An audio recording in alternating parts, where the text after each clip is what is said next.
welcome to IFJF Surabaya. It's good to see you here.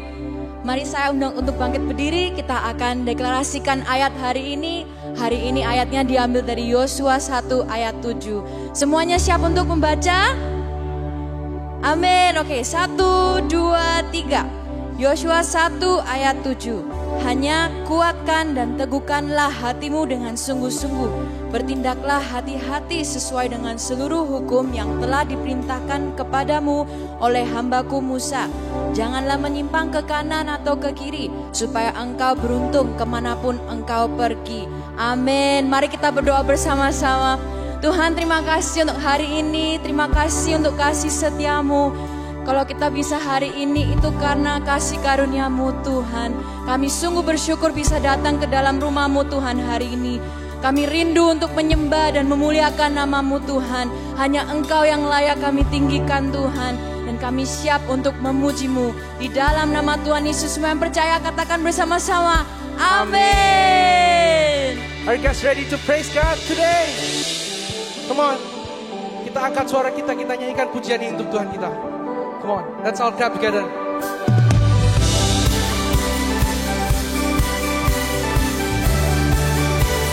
Sama-sama nyanyikan. Sekarang waktunya untuk bangkit dan berjalan menuju panggilan, menghadap ke depan. Ku tak dapat diam, jiwaku bersuka. Come on. Sebab tak ada yang dapat memadamkan semangat api yang menyala untuk ceritakan kebesaran-Mu. Come on.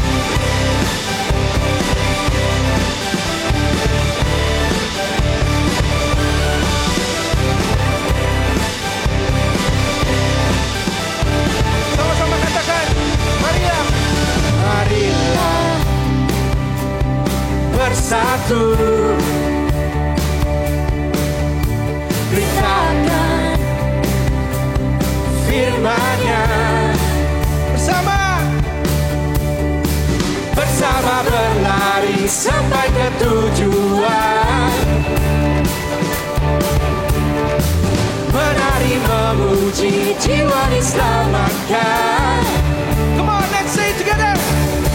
Sebab tak ada yang dapat memadamkan semangat api yang menyala untuk cintakan kebesaran-Mu.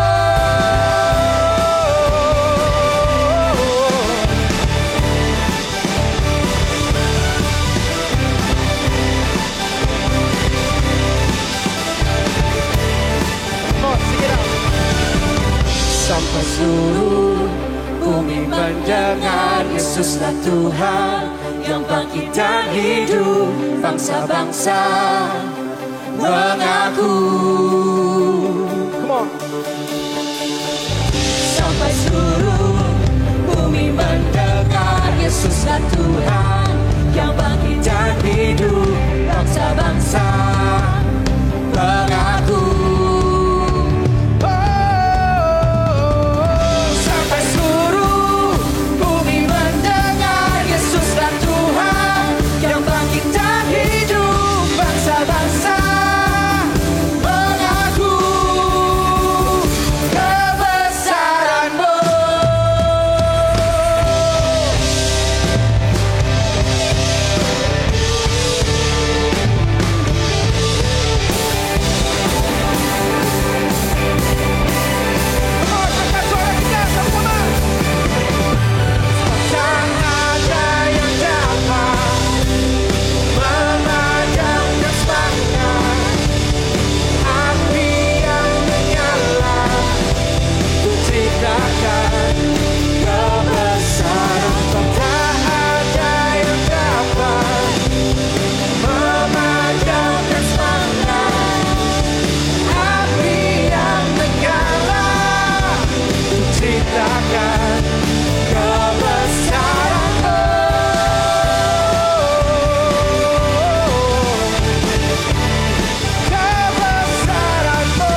karena Yesus, amen.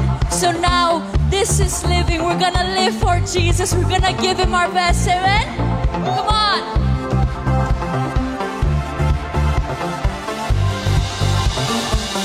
Waking up knowing there's a reason. All my dreams come alive. Life is for living. With you, I made my decision. You lift me up, fill my eyes with wonder. Forever young in your love, this freedom's untainted. With you, no moment is wasted. See the sun now bursting through the clouds, black and white, turn to color all around. All is new, in the Savior I am found. This is living now.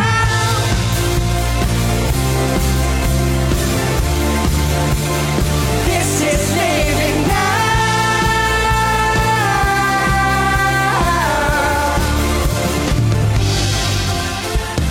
You lead the way, got you right beside me.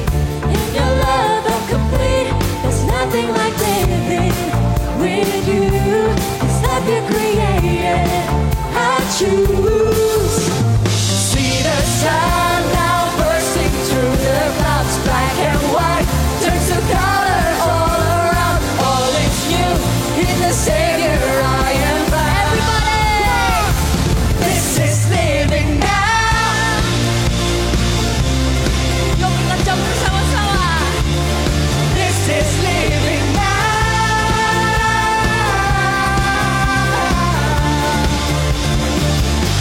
You take me higher than I've been before.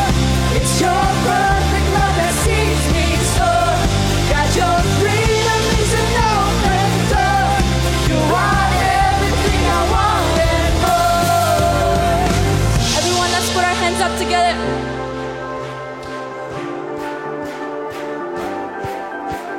See the sun now bursting through the clouds, black and white, turns to color all around. All is new in the Savior I am found. Let's sing this together. See the sun now bursting through the clouds, black and white, turns to color all around. All is new in the Savior I am found. This is living now.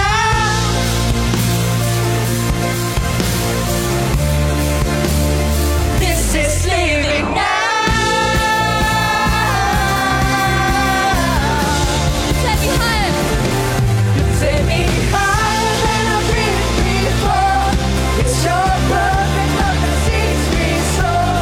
Got your freedom is an open door. You are everything I want and more. Mari kita bersorak-sorai untuk Yesus.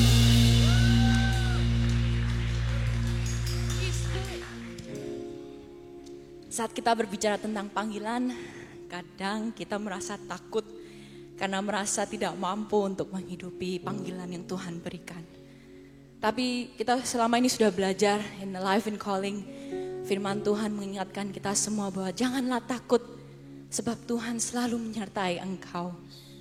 Saat kita berjalan bersama dengan Tuhan, Tuhan menjamin setiap langkah hidup kita. Amen. Yang perlu kita lakukan adalah terus berjalan bersama dengan Tuhan, terus fokus kepada Tuhan, dan taat kepada firman-Nya. And as we sing this song, jangan biarkan lagu ini cuma menjadi sebuah nyanyian, tapi setiap lirik yang kita katakan benar-benar kita mendeklarasikan bahwa Tuhan yang menjamin kehidupannya kita. Come on, let's worship Him.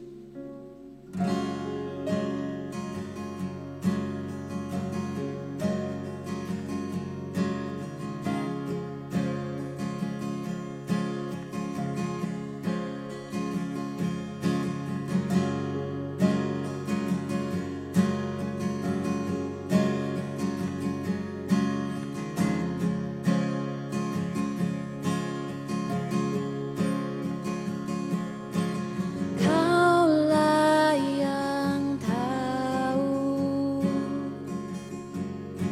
Setiap doaku, Kau ada, Kau dekat, Kau pegang janjimu selamanya.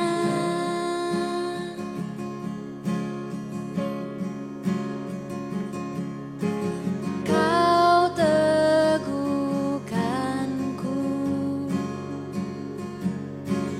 dan kuatkanku.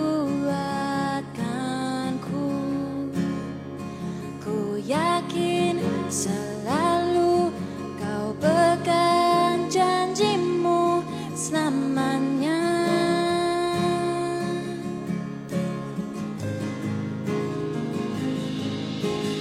Terus berlari,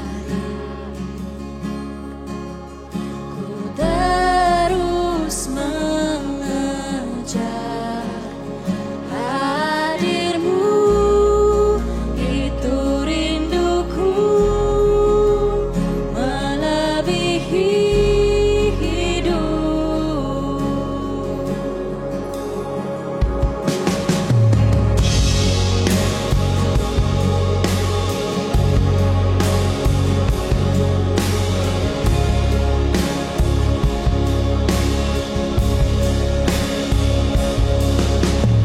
Kau teguhkanku dan kuatkanku. Ku yakin selalu Kau pegang janjimu selamanya.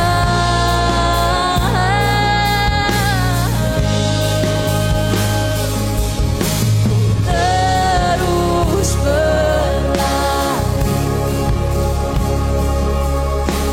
terus mengejar hadirmu, itu rinduku melebihi hidup. Hadirmu, itu rinduku melebihi hidup.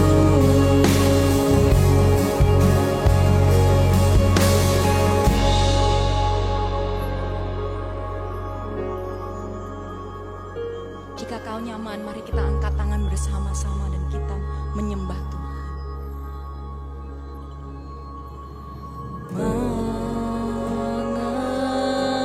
Mengejar hadirmu Yesus,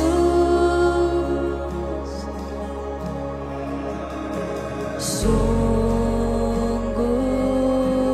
ku ingin Kau Yesus. Biarkan ini menjadi doa kita. Mengejar hadirmu Yesus,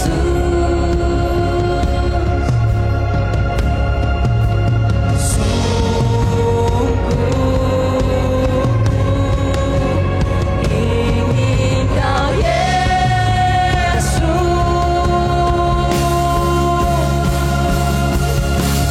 hadirmu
Mari ambil waktu ini, kita menyembah Tuhan. Kita naikkan ucapan syukur, kita naikkan doa-doa kita kepada Tuhan.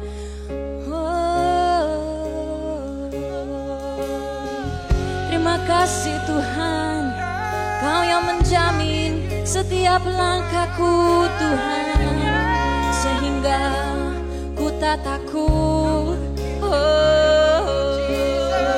Jesus, oh there's nothing like your presence Lord.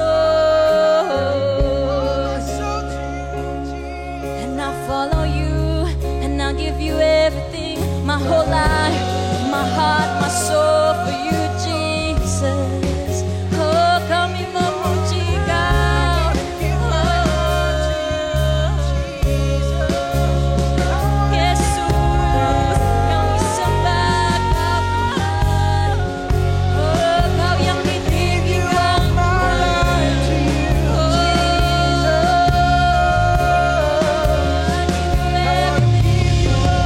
You're my reason to live. I live for you, Jesus. Ku hidup bagimu. Oh, ku serahkan seluruhnya Tuhan.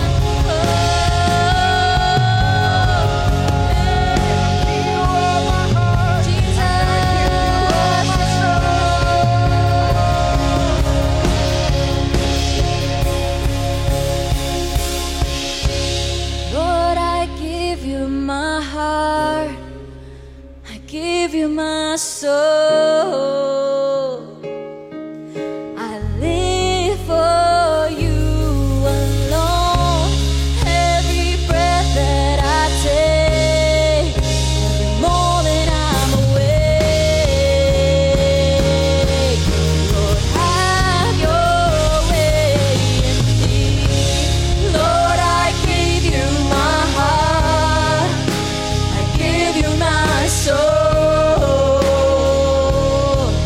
I live for you alone. Every breath that I take, every moment I'm awake. Lord, have your way in me. Lord, I give you my heart, I give you my soul. I live for you alone. Every breath that I take, every moment I'm awake. Lord, have your way in me. Lord, I give you my heart, I give you my soul. I live for you alone. Every breath that I take, every moment I'm awake. Lord, have your way in me. Lord, I give you my heart. Mari sama-sama kita nyanyikan lagu ini dengan segenap hati kita. Angkat tanganmu. If this is your prayer. Live for you alone, Lord. Every breath that I take.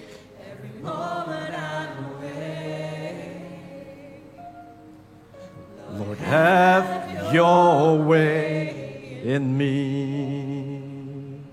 Lord, have your way in me. This is our prayer. Bukan hanya lagu yang kami naikkan, kami ucapkan di lidah bibir kami saja, tapi ini jadi doa kami. Lord, have your way in our lives. Kadang kalau itu harus melalui api percobaan, tantangan, ataupun apapun, asal Engkau bisa have your way in my life, so be it, Lord. Have your way in our lives, Lord. Pagi hari ini kami declare bahwa Engkau Allah yang berkuasa atas hidup kami, bahwa Engkau Allah yang pegang kendali atas musim kehidupan kami, bahwa Engkau Allah yang berjalan terlebih dahulu di depan hidup kami. Sehingga kami beroleh keyakinan, kami beroleh kepercayaan bahwa Engkau yang memanggil kami, Engkau yang memampukan kami. Engkau yang memanggil kami untuk menghidupi hidup ini di dalam tahun 2024. Engkau yang akan memberikan kami kekuatan dan kemampuan untuk mengakhirinya dengan baik. Terima kasih Tuhan untuk janji yang Kau berikan di dalam hidup kami, yang tidak pernah gagal, yang tidak pernah berubah. Penyertaan-Mu yang selalu nyata, dulu, sekarang, sampai selama-lamanya. Kami mengucap syukur Tuhan oleh kasih setia-Mu. Bapak, kami akan mendengarkan firman-Mu sebentar. Kau berbicara dengan jelas pribadi, lepas pribadi. Rubahkan setiap kami, mampukan kami untuk boleh menyimpan firman-Mu di dalam lubuk hati kami. Sehingga firman-Mu seperti benih yang tertanam, berakar dengan kuatnya, bertumbuh dan berbuah secara lebat 160, 30 kali lipat di dalam setiap kehidupan kami masing-masing. Umat Tuhan yang percaya, sama-sama katakan di dalam nama Tuhan Yesus. Amin, amin, dan amin. Selamat hari Minggu, silakan duduk. Bapak Ibu Saudara sekalian, thank you to all volunteers and staff yang sudah melayani pada hari ini. Saya sungguh senang bisa kembali beribadah, berjumpa bersama dengan Bapak Ibu Saudara sekalian pada hari ini, minggu ketiga bulan Januari di tahun 2024. Sebelum saya mulai khotbah saya, ada dua pengumuman yang saya ingin sampaikan. Yang pertama, hari Sabtu ini tanggal 27 Januari, maka kita ada iCare College gabungan yang pertama di Gereja IFGF Surabaya. Anda yang college, Anda yang mahasiswa, mahasiswi, boleh bergabung dengan teman-teman. Pastor Raymond di sana akan berbicara tentang the power of process. Dan kemudian hari Senin berikutnya, bukan Senin besok, tetapi Senin 8 hari dari sekarang, 29 Januari, kita akan ada acara IFGF Marketplace, di mana teman-teman Marketplace sudah mengemas di awal tahun dengan baik. Judulnya adalah No Money, No Honey, bukan No Honey, No Money, No Funny gitu. Meskipun nanti ada hubungannya mungkin dengan No Honey, tetapi kita mau fokusnya adalah No Money, No Funny, di mana berbicara tentang mempersiapkan keuangan masa depan kita. Sehingga saya rasa ini sangat baik untuk kita mengawali tahun 2024 dengan membekali diri bagaimana kita bisa mengelola keuangan kita dengan baik. Alright, saya rasa itu aja pengumuman yang saya sampaikan. Nah, kalau saya mau recap sedikit, kalau di IFGF secara global maka kita ada tema yang sifatnya setiap 4 tahun. Dan tahun ini atau tahun-tahun ini kita ada di dalam tema Alive. Udah tahun yang ketiga, di mana tahun pertama 2022 kita berbicara Alive in Clarity. Kemudian tahun lalu kita berbicara tentang Alive in Character, hidup di dalam karakter. Dan tahun ini secara spesifik kita berbicara Alive in Calling. Tahun depan kita akan berbicara Alive in Culture, but that's for another day. Tapi tahun ini kita akan membahas bagaimana kita bisa menghidupi panggilan yang Tuhan berikan di dalam hidup kita. Di IFGF Surabaya, bagaimana kita mengejawantahkan tentang hidup di dalam panggilan. Kita percaya bahwa hidup dalam panggilan erat kaitannya dengan kepemimpinan. Kenapa demikian? Karena kita percaya bahwa di dalam kepemimpinan kita, maka itu akan menentukan bagaimana dan seberapa efektifnya kita menghidupi panggilan kita. Oleh sebab itulah menjadi kerinduan daripada setiap kita hamba Tuhan di tempat ini, kalau tahun 2024 ini kita bisa melihat Tuhan membangkitkan setidaknya 100 pemimpin baru di tempat ini. Kalau Anda nanti masuk di gereja Tuhan, maka Anda akan melihat satu box di mana ada neon sign di sana ditanyakan, will you be the one? Maukah Anda menjadi bagian daripada 100 pemimpin baru? Be a part of the 100 new leaders this year. Kalau Anda rindu menjawab panggilan Tuhan, menjadi bagian daripada 100 pemimpin baru di rumah Tuhan di tempat ini, maka Anda bisa menghubungi care leader Anda. Anda bisa menghubungi head of department. Anda bisa menghubungi teman-teman nanti setelah ibadah di lantai 1 di info booth. Dan mereka akan bisa membantu Anda untuk mengarahkan langkah-langkah selanjutnya yang bisa Anda ambil. Bulan Januari ini kita akan mengambil waktu untuk berbicara tentang topik Alive in Character ini. Sehingga bulan Februari sampai Alive in Calling, that's right. Bulan Januari ini kita akan berbicara, saya ngecek memastikan Anda menyimak gitu ya. Alive in Calling ini akan menjadi tema IFJF Surabaya di bulan Januari ini. Bagaimana kita bisa mempersiapkan diri untuk bulan Februari sampai bulan Desember 2024. Ada 4 hal yang menjadi pokok bahasan Alive in Calling di bulan Januari ini. Yang pertama, minggu pertama kita bicara tentang sifat dari panggilan Tuhan itu seperti apa. Yang mana Pastor Seva menjelaskan dengan baik bahwa sifat dari panggilan Tuhan tidak untuk ditunda. Sifat dari panggilan Tuhan tidak dengan kekuatan kita, tetapi bergantung kepada Tuhan. Dan minggu kedua ada harga yang harus dibayar. Kita berbicara tentang harga. Yosua harus mengalami di mana Musa sebagai pemimpinnya mati. Di mana dia senantiasa dulunya bergantung kepada Musa, Yosua harus mulai bergantung kepada Tuhan. Bersandar kepada Tuhan. Dan belajar untuk berkolaborasi. Minggu lalu Pastor Raymond menjelaskan. Dan keluar dari zona nyaman kita. Dan minggu depan kita akan berbicara tentang janji-janji Tuhan di dalam hidup kita sebagai orang-orang yang dipanggil olehnya. Bagaimana kita bisa menghidupi panggilan Tuhan. Ada janji-janji yang menyertai. Tapi minggu ini secara khusus saya akan menjelaskan gaya hidup orang yang menghidupi panggilan Tuhan. Saya beri judul khotbah saya A Focused Life. Hidup yang terfokus. Sepanjang tahun kita akan melihat banyak dari kitab Yosua. Sehingga teman-teman bisa ambil waktu untuk membaca seluruh kitab Yosua. Tidak terlalu panjang, saya rasa kita pasti bisa menyelesaikannya dalam 1 tahun ini. Pastor Steph dan Pastor Ray sudah membahas Yosua 1 ayat 1 sampai 6.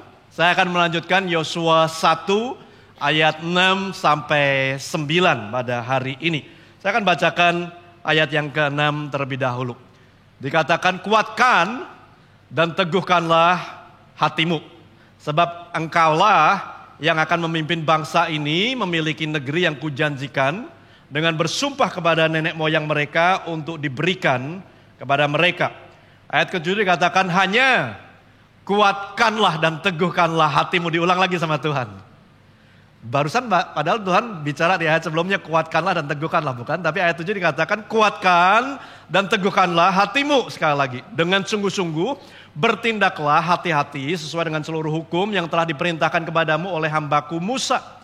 Janganlah menyimpang ke kanan atau ke kiri supaya engkau beruntung, dikatakan di sana. Kemanapun engkau pergi. Ayat 8 dikatakan janganlah engkau lupa memperkatakan kitab Taurat ini. Tetapi renungkanlah itu siang dan malam supaya engkau bertindak hati-hati sesuai dengan segala yang tertulis di dalamnya. Sebab dengan demikian perjalananmu akan berhasil dan kau akan beruntung. Ayat 9. Bukankah telah kuperintahkan kepadamu, kuatkan dan teguhkanlah hatimu. Ini kali ketiga Tuhan mengulangnya.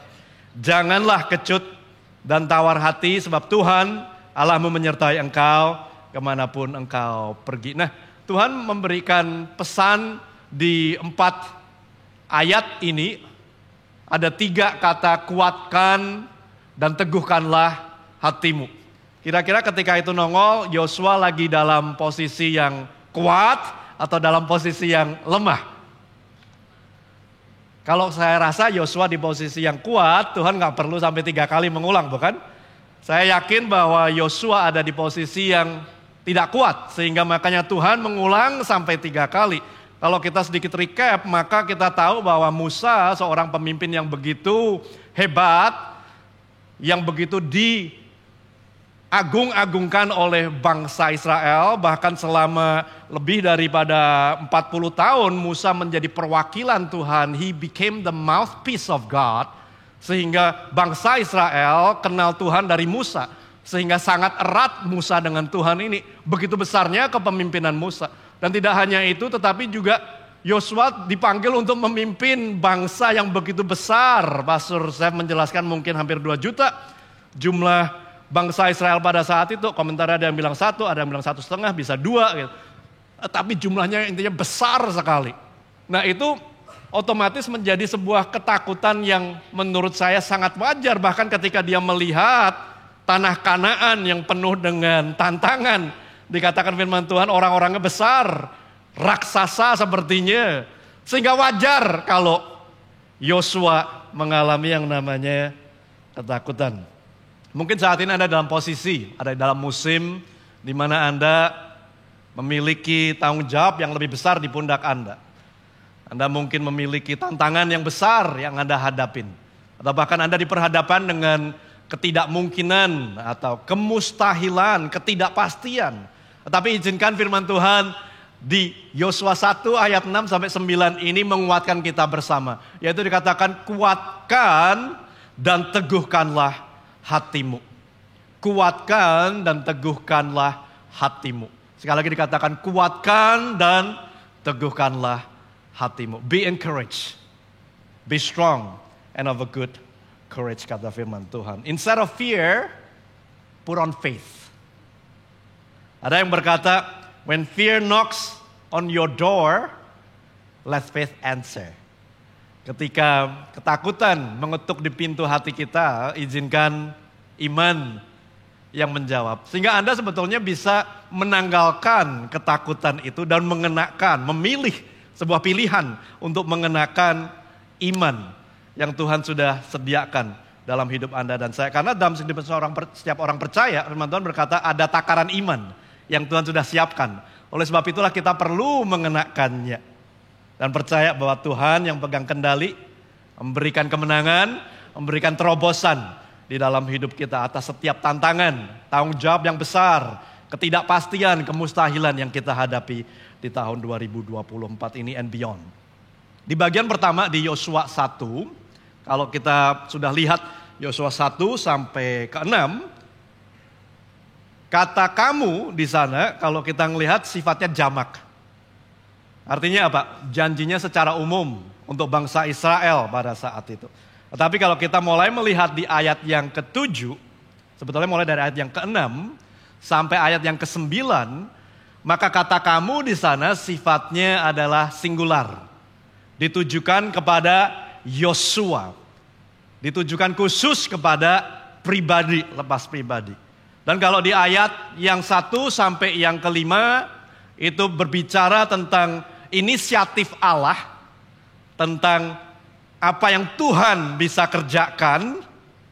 Ayat yang ke-6 sampai ke-9 atau 7 sampai ke-9 lebih tepatnya berbicara tentang apa yang kita bisa kerjakan. Sehingga kalau bagian pertama berbicara tentang bagiannya Tuhan, maka bagian yang kedua, kalau saya boleh bagi antara ayat 1 sampai ayat yang ke-9, maka bagian yang kedua ini adalah bagaimana kita menyikapinya atau bagian kita. Jadi ada yang jadi bagiannya Tuhan, ada yang jadi bagiannya kita. Kalau kita menghidupi panggilan Tuhan. Tuhan akan berikan janji, minggu depan akan kita dengarkan itu. Tetapi ada bagian yang harus kita lakukan. Hari ini kita akan lebih banyak membahas bagiannya kita. Porsinya kita apa? Yaitu a focused life. Hidup yang terfokus. Saya mau garis bawahi di ayat yang ke-7 dikatakan, hanya kuatkan dan teguhkanlah hatimu dengan sungguh-sungguh. Bertindaklah hati-hati sesuai dengan seluruh hukum yang telah diperintahkan kepadamu oleh hambaku Musa. Berikutnya ini yang saya mau garis bawahi. Janganlah menyimpang ke kiri atau ke kanan, supaya engkau beruntung kemanapun engkau pergi. Janganlah menyimpang ke kanan atau ke kiri. Berbicara tentang fokus. Orang yang menghidupi panggilan harus hidup fokus. Fokus berarti kita mengarahkan mata kita kepada tujuan. Kemudian kita berjalan tetap di lajur kita. Dan terus melangkah sampai ke tujuan. Itu namanya fokus.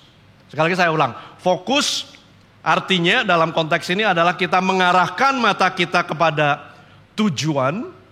Kemudian kita berjalan tetap pada jalur yang sudah ditentukan.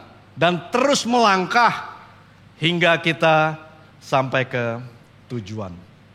Ada sebuah cerita di mana seorang wanita karena dia kesepian. Dia ingin mencari seorang teman, tapi nggak ketemu teman gitu. Saya harap wanita ini bisa berada di Abjad Surabaya sehingga banyak teman. Tapi dia akhirnya memilih untuk membeli beo. Dia pergi ke pet shop. Ada yang punya beo? Yang bisa ngomong gitu. Dia pergi ke pet shop, toko hewan. Dia beli seekor beo yang pinter ngomong katanya. Kata si pemilik toko hewan. Dia bawa pulang rumah, kemudian dia berharap bisa mendapatkan teman yang baik sepanjang harinya di tahun-tahun berikutnya. Besoknya dia kembali ke toko hewan ini dan berkata kepada si pemilik, ini beo gak mau ngomong. Lu gak salah jual sama gua gitu. Bentar. Di kandangnya ada kaca gak? Karena beo itu kalau dia lihat bayangan di kaca, dia bisa pikir itu temennya, dia akan ngobrol. Beli kaca kalau gak ada. Belilah wanita ini kaca, bawa pulang ke rumah. Besoknya dia kembali ke pet shop, and guess what? Beonya masih gak ngomong. Kemudian dia komplain, ini masih gak ngomong. Bentar. Di kandang ada tangga gak? Kalau beo naik turun tangga, sehat, dia akan mulai ngomong. Belilah wanita ini tangga. Bawa pulang ke rumah. Besoknya guess what? Same thing happened. Dia kembali ke pet store dan bilang, masih gak ngomong. Bentar. Ada ayunan gak di kandangnya gitu. Nih wanita udah jengkel gitu ya. Ini orang awas ya kalau punya mainan masih gak bisa ngomong nih burung gitu. Belilah dia dengan berat hati, ayunan tersebut dibawa pulang. Dan besok dia datang kembali ke pet store. Guess what? Kira-kira apa? Masih gak ngomong enggak. Ternyata dia bilang, beoku mati. Bentar. Ada peti mati enggak gitu kira? Enggak. Nah ini si pemilik toko punya empati yang cukup besar sehingga dia berkata, waduh saya turut berduka beonya mati gitu. Kalau boleh tahu sepanjang Anda memiliki beo ini dia sempat ngomong apa enggak gitu. Wanitanya akhirnya berkata, well akhirnya sebelum dia mati dengan lemah dia berkata, ada enggak sih makanan di toko hewan itu sebetulnya gitu. Yang enggak ketawa enggak tahu enggak apa-apa gitu. Artinya fokusnya salah wanita ini, fokusnya adalah ke apa yang bisa diisi padahal dia gak dikasih makan. Matilah tuh beo. Sama dengan hidup kita, kira-kira serupa. Saya berharap kita gak hanya memiliki fokus, tapi ternyata kita salah fokus dalam menghidupi panggilan kita. Saya berharap kita memiliki fokus yang benar. Nanti setelah ibadah saya berharap kita bisa sama-sama memiliki fokus yang benar sehingga kita bisa menghidupi panggilan Tuhan di tahun 2024. Coba kita lihat beberapa musuh dari fokus. Ada setidaknya kalau saya boleh listing, saya boleh sebutkan ada beberapa musuh dari fokus. Yang pertama adalah FOMO, fear of missing out. Itu merupakan musuh daripada fokus. Karena kita baru melakukan satu hal, mulai pekerjaan yang baru, kemudian ngeliat orang lain, kok kelihatannya kerjaan itu enak ya gitu. Daripada nanti aku ketinggalan, aku mulai deh kerjain ini juga gitu. Fear of missing out is the enemy. Is one of the enemies of focus. Instead of having that fear, mari kita kenakan iman. Iman yang percaya. Instead of fear, put on faith, kata firman Tuhan, betul? Mari kita kenakan iman percaya bahwa kalaupun aku miss out, Tuhan sediakan sesuatu yang lebih baik. Yang setuju katakan amin. Instead of FOMO, ganti dengan JOMO gitu. Bukan jomblo gitu ya. Joy of missing out.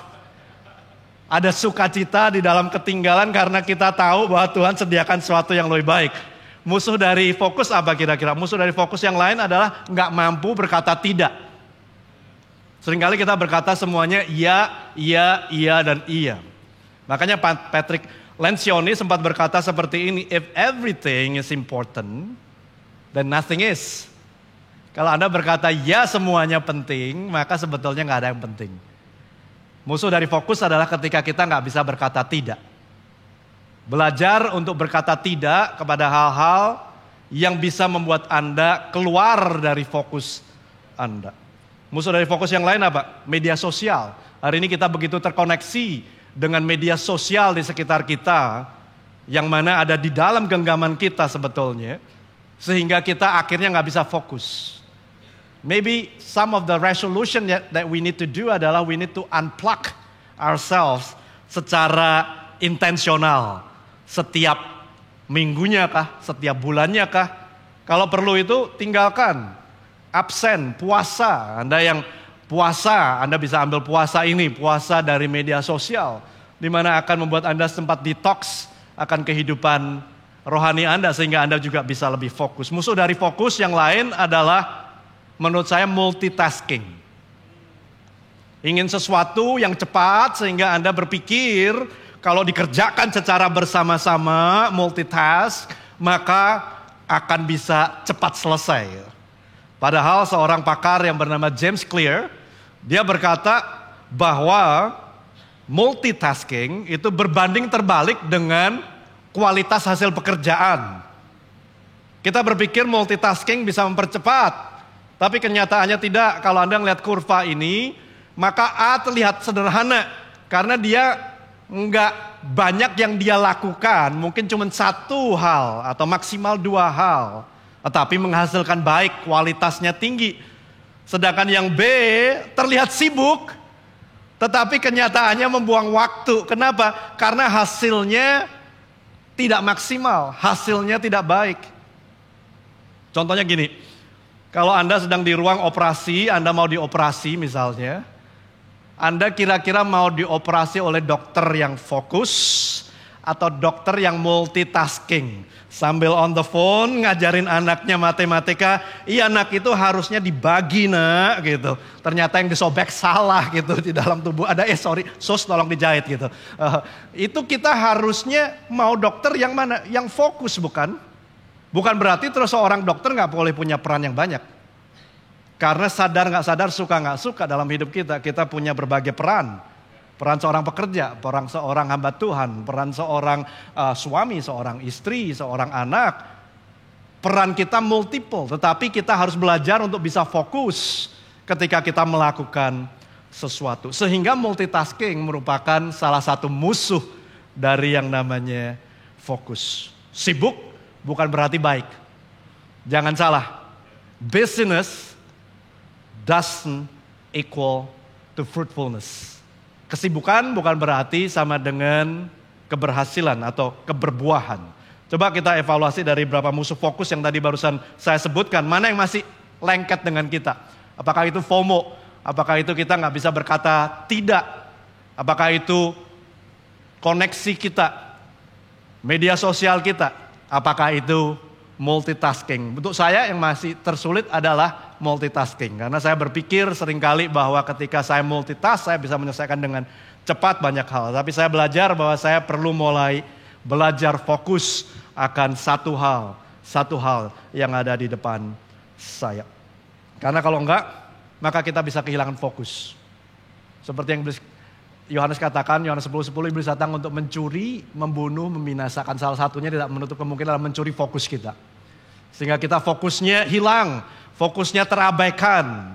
Padahal fokus memberikan keuntungan yang besar di dalam hidup kita. Saya akan bahas paling tidak ada 2 keuntungan di dalam hidup yang terfokus. Yang pertama adalah fokus membawa kita ke tujuan.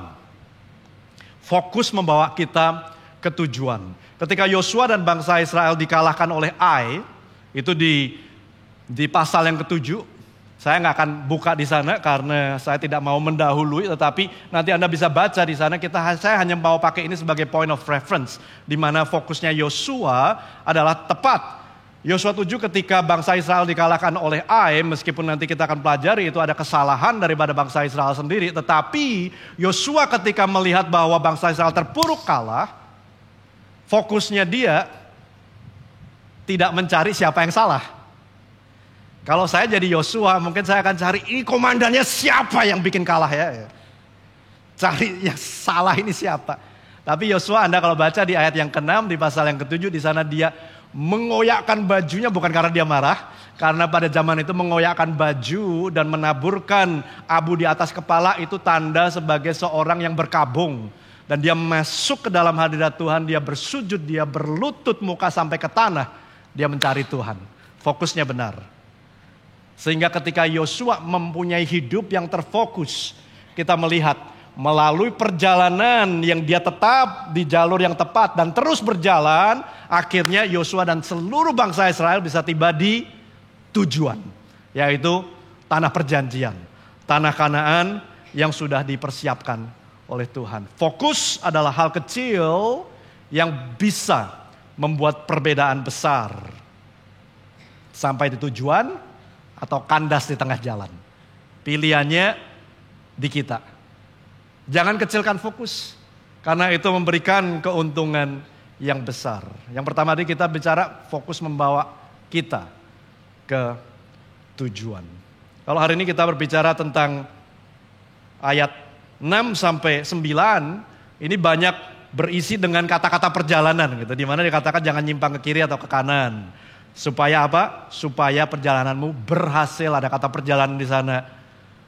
Sehingga kemanapun kau pergi, engkau akan terus mengalami keberhasilan. Kemanapun kau pergi, berbicara tentang perjalanan. Saya akan coba gambarkan bagaimana fokus membawa kita ke tujuan, masih dalam konteks perjalanan.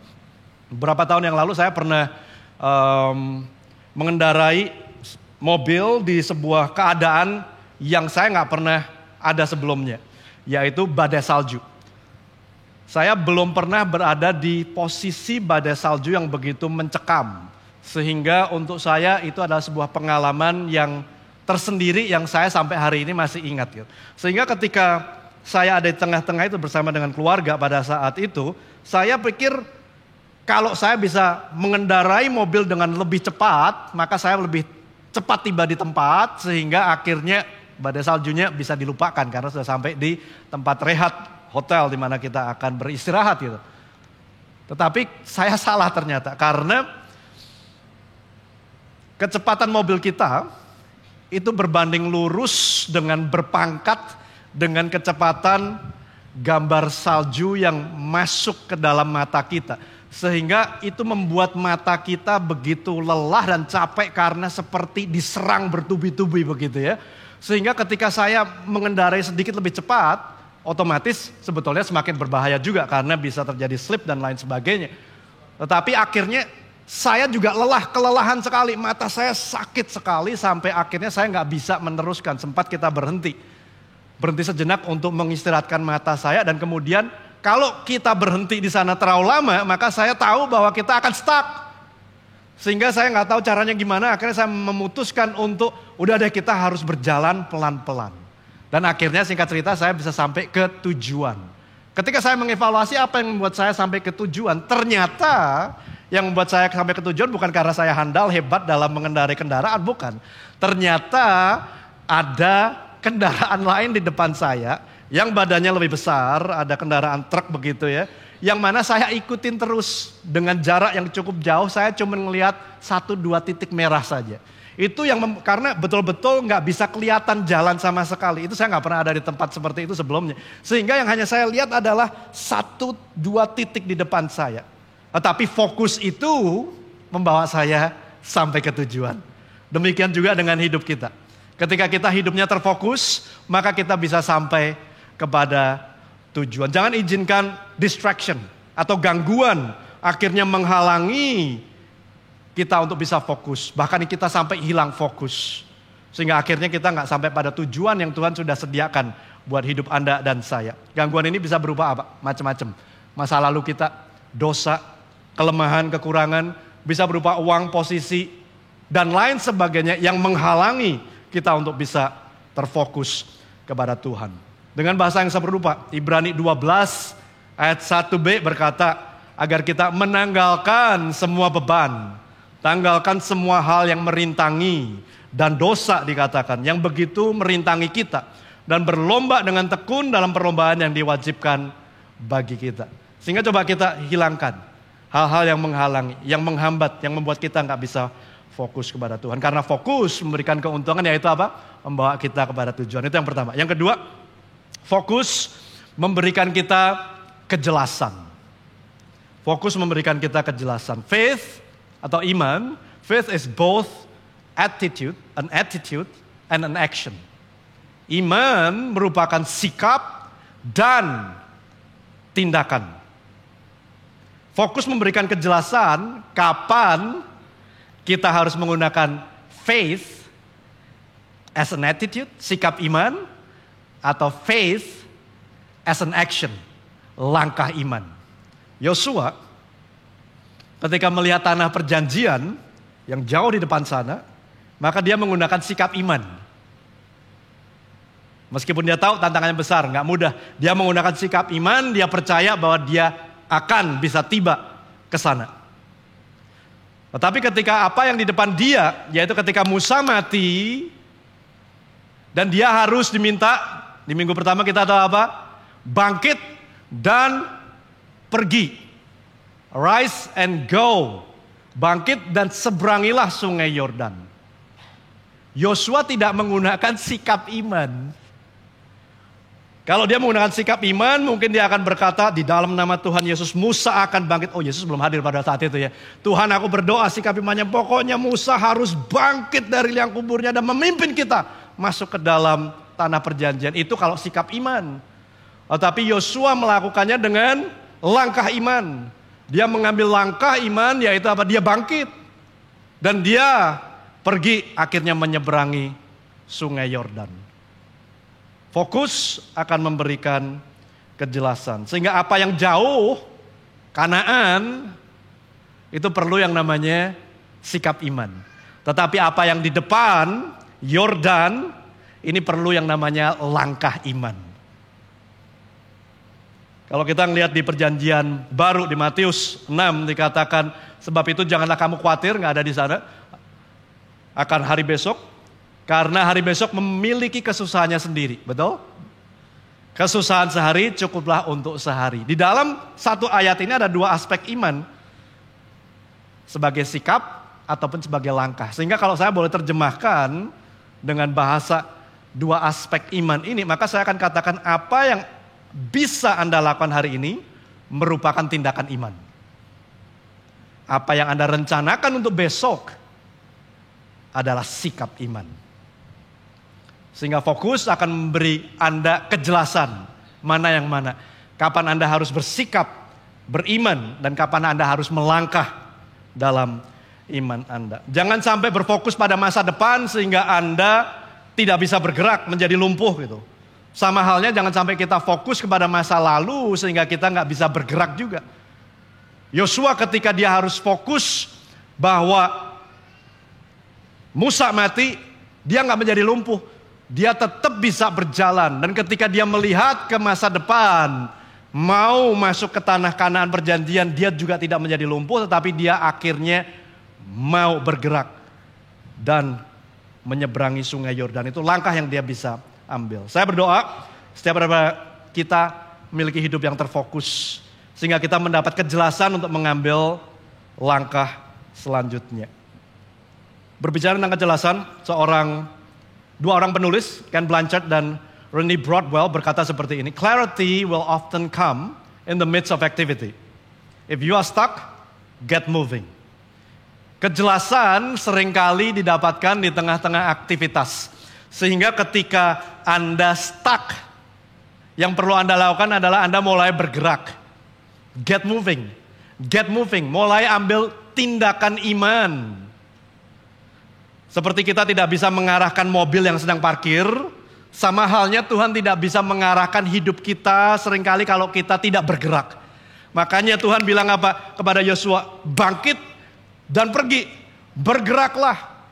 So if you are stuck somewhere, the advice is very simple. Get moving. Then you will get clarity. Mulai fokus apa yang ada di depan Anda. Karena fokus akan memberikan kejelasan. Itu hal yang kita lihat tentang fokus. Fokus membawa kita pada tujuan dan fokus memberi kita kejelasan. Pertanyaannya fokus pada apa? Itu yang menjadi pertanyaan terbesarnya. Apakah kita fokus kepada hal yang positif? Yang mana akhirnya menjadi sebuah psychological aja. Positive thinking. Tetapi Yosua 1 ayat 8 memberikan saran kita harus berfokus kepada apa. Mari kita baca. Janganlah engkau lupa.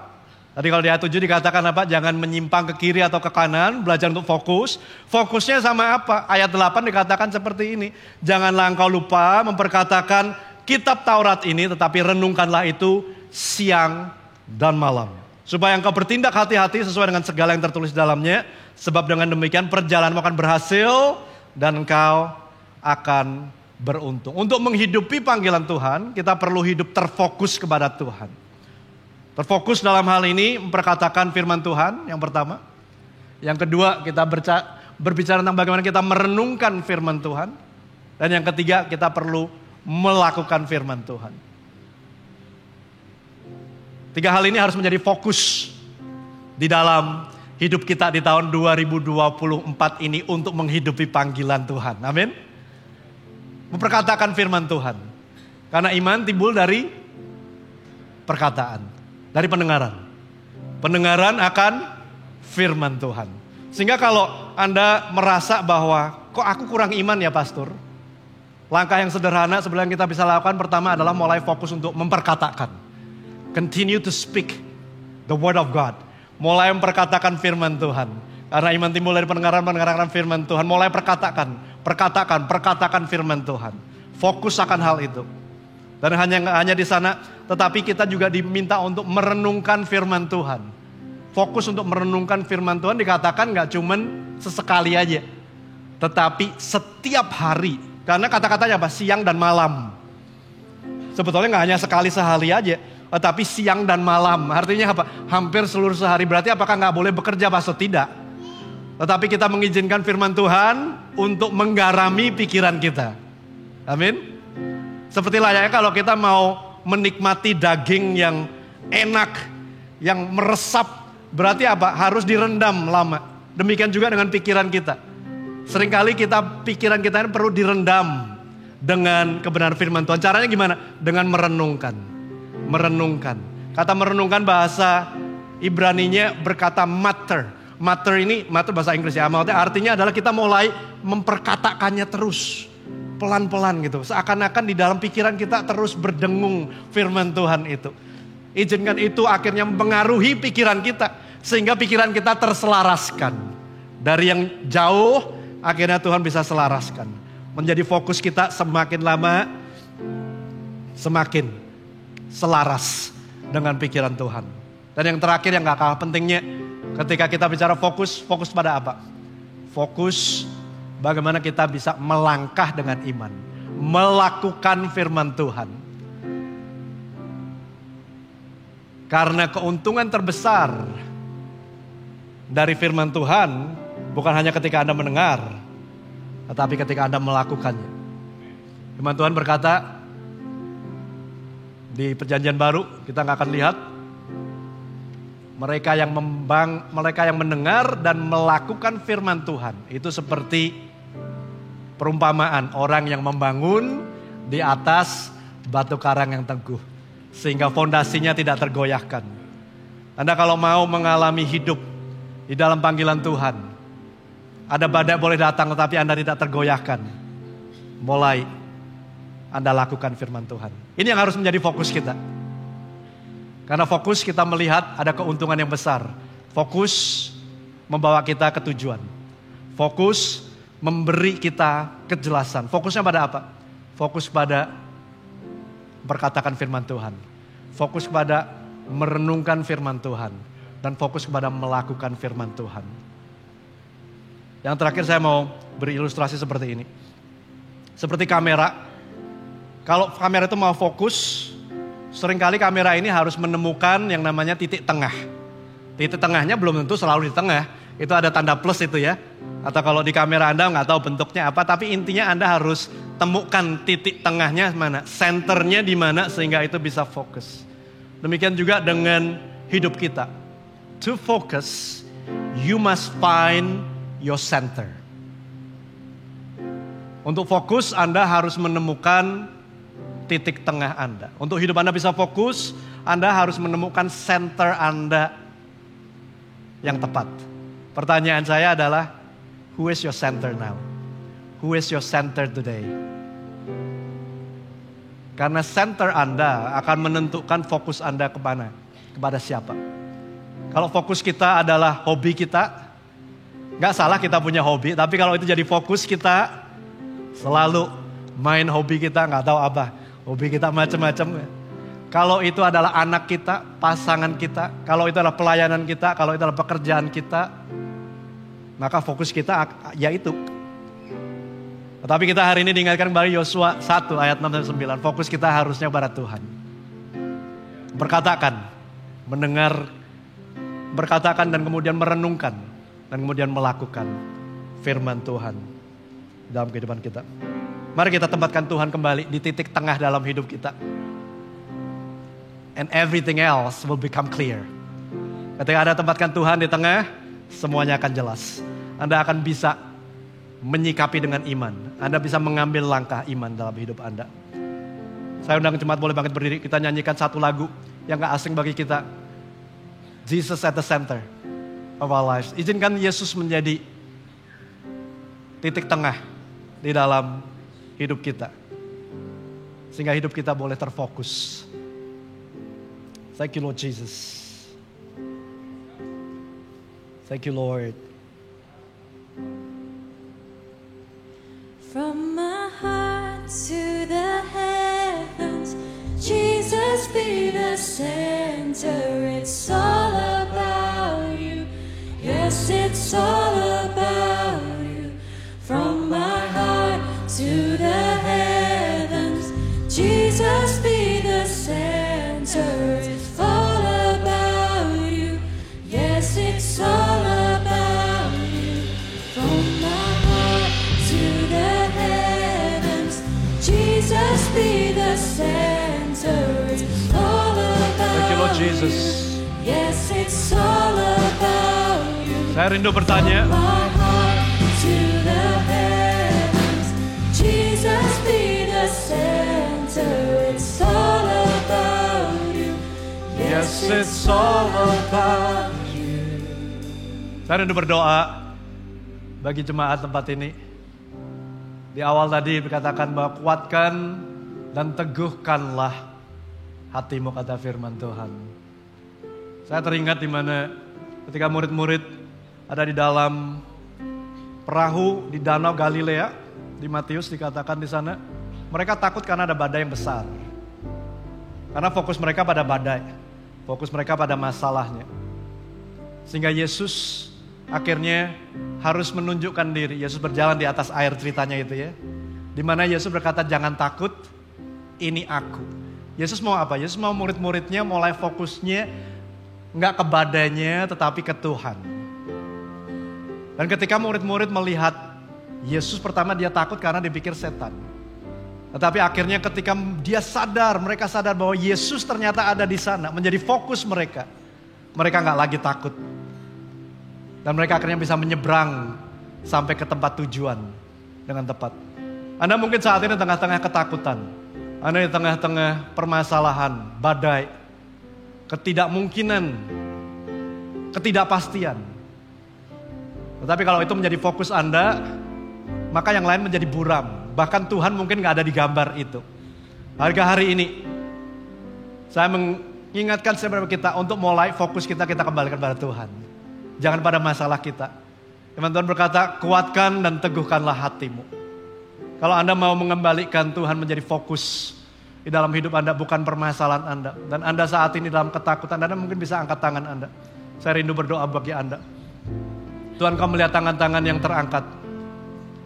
Ada kekhawatiran, ada ketakutan. Hal yang normal selama kami hidup, kami akan ada masa di mana kami ada di dalam ketakutan, kekhawatiran. Tetapi hari ini kami mau memindahkan fokus kami bukan pada masalah kami, bukan pada tantangan yang ada di depan kami, bukan atas ketidakmungkinan, kemustahilan yang ada di depan kami, tetapi aku mau memfokuskan kepada Engkau Tuhan. You are at the center of my life, Lord. Engkau di tengah daripada hidup kami Tuhan.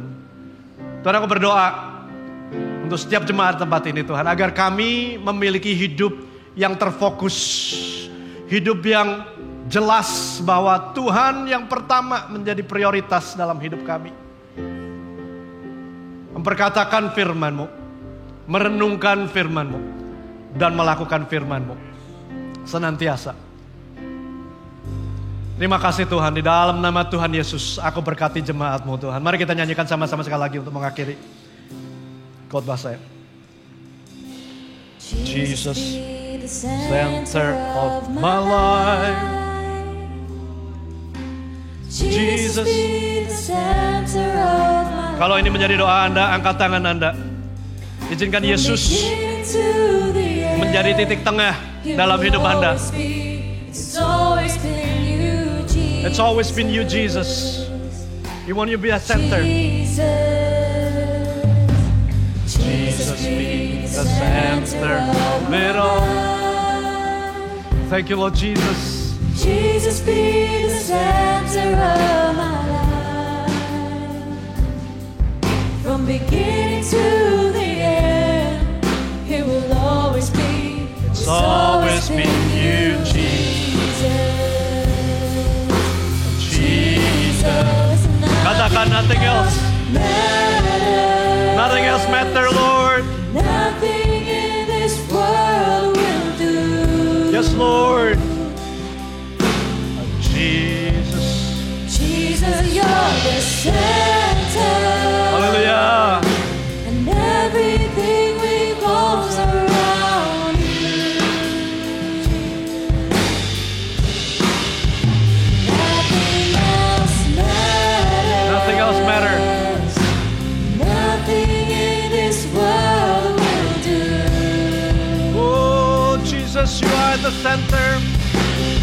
Jesus, you're the center. Hallelujah. And everything revolves around you. Jesus, you. Thank you, Lord Jesus. Bapak berdoa mengawali tahun 2024. Di mana kami mau menghidupi panggilan yang Tuhan berikan dalam hidup kami. Apapun panggilan yang dimiliki oleh setiap jemaat tempat ini, ajar kami memiliki hidup yang terfokus, yang tidak mencabang, yang tidak ke kiri atau ke kanan, tetapi kami mau terpaut padamu Tuhan, pada firman-Mu, memperkatakan, merenungkan, dan melakukan firman Tuhan. Di dalam nama Tuhan Yesus. Semua Tuhan yang percaya, yang setuju, sama-sama katakan amin, amin, dan amin. Silakan duduk Bapak Ibu sekalian, kita akan melihat Seed News. Bagaimana kita bisa melewati dan menikmati sebuah proses kehidupan? Yuk, sama-sama kita datang bersama ke IFGF College dengan tema Power of Process, Celebrating Progress. Bersama Pastor Raymond Nyotora Harjo, diadakan hari Sabtu 27 Januari jam 6 sore. Snack. Ini Cia, 25 tahun, seorang pegawai kantoran, belum menikah dan masih menikmati kesendirian. Oh, ya ampun udah banyak snack loh. Promo tadi diskon banyak. Gatel tambah promo ya. Cia, makanan. Thank you. Lah, udah makan siang. Promo. Bilang-bilang dong, kasih tahu. Ntar aku share link. Bu, ada kiriman dari toko hijau. Oh iya, makasih Pak.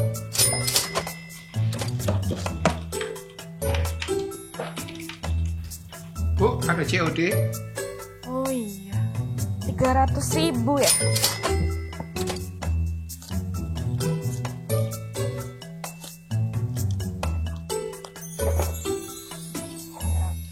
Maaf Bu, belum termasuk parkirnya. Pinjem gue dong. 2.000, 3.000, 5.000 buat parkir. Ini oke deh, makasih. Utang 2.000 ya. Hamba promo, hobi snacking, dan suka shopping. Yakin kamu mau punya lifestyle yang sama?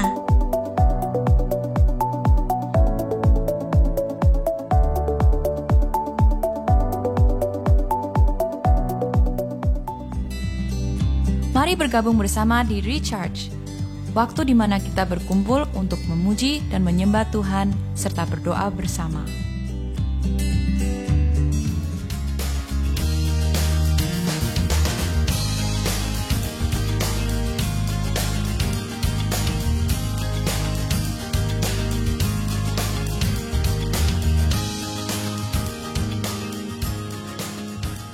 Berapa banyak diberkati dari ibadah dan pembacaan firman hari ini? Lambaikan tangan Anda. Kasih sorak-sorai bagi Tuhan kita. Dan apresiasi buat Pastor Bob. Thank you so much Pastor Bob untuk message yang luar biasa. Teman-teman, perkenalkan nama saya Fas, selaku host Anda untuk ibadah hari ini. Saya ingin menyambut Anda yang hadir secara online ataupun on-site. Terutama Anda yang baru pertama kali hadir, jangan buru-buru pulang ya. Nanti seusai ibadah kami rindu Anda untuk dapat mampir ke Connect Team kami di lantai 1. Kami rindu untuk berkenalan supaya kami dapat melayani Anda dengan lebih baik lagi. Pengumuman pertama yaitu untuk persembahan di IFCF Surabaya, teman-teman dapat dilakukan secara virtual. Anda dapat memberikan melalui online transfer ataupun melalui QR code yang tersedia. Saya juga mengingatkan kita untuk tetap stay connected, tetap terhubung melalui segala platform sosial media yang ada, baik YouTube ataupun Instagram. Teman-teman, hari ini ada 2 pengumuman tambahan. Yang pertama adalah puasa. Berapa banyak masih lanjut puasa? Lambaikan tangan Anda. Wah, masih ada. Kita kurang 4 hari. Tapi teman-teman yang belum mengikuti atau ingin mengikuti juga, it's okay, you can start anytime. Anda dapat mulai kapanpun. Materi-materi renungan juga akan kami sediakan dan siap dibagikan melalui link yang tersedia di belakang saya. Apakah ada? Belum ada, nanti kami akan berikan ya. Dan juga Bapak Ibu sekalian ingin mengingatkan juga, terutama setiap dari kita semua, jangan sampai terlewatkan tanggal 29 Januari kita akan mengadakan seminar marketplace. Make sure Anda daftar, ini berlaku atau relevan bagi kita semua di setiap musim kehidupan kita. So make sure Anda dapat langsung daftar ya teman-teman semua. Itu aja dapat saya sampaikan, saya undang semua berdiri. Kita akan akhiri ibadah hari, kita akan berdoa bersama-sama. Mari kita berdoa. Tuhan Yesus, kami mengucap syukur untuk hari ini. Terima kasih Tuhan, Engkau telah terus menyampaikan firman-Mu. Engkau memperteguh setiap dari kami. Biarlah Tuhan setiap benih firman yang disampaikan tidak terbuang sia-sia. Tapi boleh bertumbuh kuat. Tuhan berdoa untuk setiap dari anak-anak-Mu tempat ini yang mendengarkan kami. Gak hanya menjadi pendengar, tapi kami menjadi pelaku firman. Kasih kami keberanian Tuhan. Kasih kami visi Tuhan. Supaya kami dapat melihat beyond our life. Karena hidup kami bukan tentang kami. Tapi hidup kami tentang Engkau, memuliakan Engkau dan melihat banyak jiwa boleh dimenangkan bagi-Mu Tuhan. Terima kasih ya Tuhan. Pada pagi hari ini kami juga berdoa untuk persembahan yang kami berikan Tuhan. Ini mungkin tidak signifikan, tidak banyak, tapi kami memberikan dengan hati yang penuh dengan sukacita. Hati yang rela Tuhan untuk melihat Tuhan kerajaan-Mu boleh semakin diteguhkan di muka bumi ini. Berdoa Tuhan untuk setiap hamba-hamba, untuk setiap pengelola persembahan ini supaya dapat mengelola dengan takut akan Tuhan. Setiap sen pun dapat dipakai dengan penuh takut akan Tuhan. Dengan kesetiaan dan nama-Mu dipermuliakan. Terima kasih Tuhan, kami serahkan semua ini hanya di dalam nama Tuhan Yesus. IFCF Surabaya, angkat tangan Anda, terimalah berkat Tuhan. Tuhan memberkati dan melindungi Engkau. Tuhan menghadapkan wajahnya dan memberikan Engkau damai sejahtera. Tuhan menyinarkan wajahnya dan memberikan Engkau kasih karunia. Pergi, kata Tuhan Yesus, jadikanlah semua bangsa muridku. Dan ketahuilah, aku akan menyertai engkau dari hari ini sampai Maranatha, Yesus datang yang kedua kali. Terimalah berkat Tuhan di dalam nama Yesus. Mempercaya boleh katakan amin. God bless you IFCF Surabaya. See you next week. God bless you church.